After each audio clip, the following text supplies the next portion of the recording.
Iran ও যুক্তরাষ্ট্রের মধ্যকার সংঘাত আরও ঘনীভূত হচ্ছে। হরমুজ প্রণালী সহ গুরুত্বপূর্ণ নৌপথে একের পর এক হামলার ঘটনায় থমকে গেছে বিশ্ব বাণিজ্য।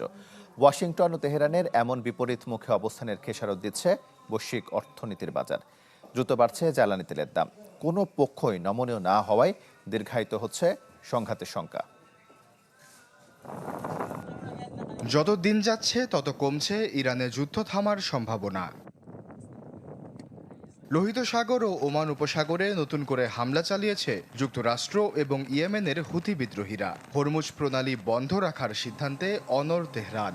এতে বিশ্বজুড়ে জ্বালানি তেলের বাজারে দেখা দিয়েছে অস্থিরতা। বাব আল মানদেব প্রণালীতে মিশরীয় মালবাহী জাহাজ তিহামার ওপর হামলা হয়েছে। হুতিদের এই হামলায় 4 জন ক্রু নিহত হয়েছেন। উদ্ধার অভিযানে গিয়ে মারা গেছেন ইয়েমেনপন্থী সশস্ত্র গোষ্ঠীর 2 সদস্য। ইরান যুদ্ধ শুরুর পর হুতিদের হামলায় এটি প্রথম প্রাণহানি। একই প্রণালীতে একটি সৌদি সামরিক জাহাজেও হামলার দাবি করেছে হুতিরা। তবে সৌদি আরব এ বিষয়ে এখনও কোনো মন্তব্য করেনি। নগদ নিয়ে এলো হার না মানা হার অফার। সর্বনিম্ন 10,000 টাকা রেমিটেন্স নগদে পাঠালে থাকছে স্বর্ণের হার জেতার সুযোগ। অন্যদিকে পানামার পতাকাবাহী একটি মালবাহী জাহাজে হামলা চালিয়েছে যুক্তরাষ্ট্র।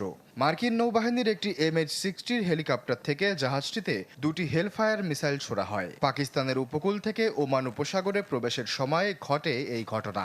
ইরানের বন্দরে নৌ অবরোধ অমান্য করায় এই পদক্ষেপ নিয়েছে মার্কিন সেন্ট্রাল কমান্ড। এই সংঘাতের জেরে বিশ্ববাজারে জ্বালানি তেলের দাম বেড়েছে।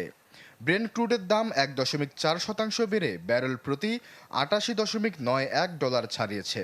মার্কিন ক্রুড অয়েলের দামও আকাশচুম্বী। কথার লড়াইয়েও তীব্র ভূমিকায় যুক্তরাষ্ট্র ও ইরান। তেহরানের পক্ষ থেকে নবনিযুক্ত শীর্ষ নিরাপত্তা কর্মকর্তা মোহসিন রেজাই একটি কঠোর বার্তা দেন।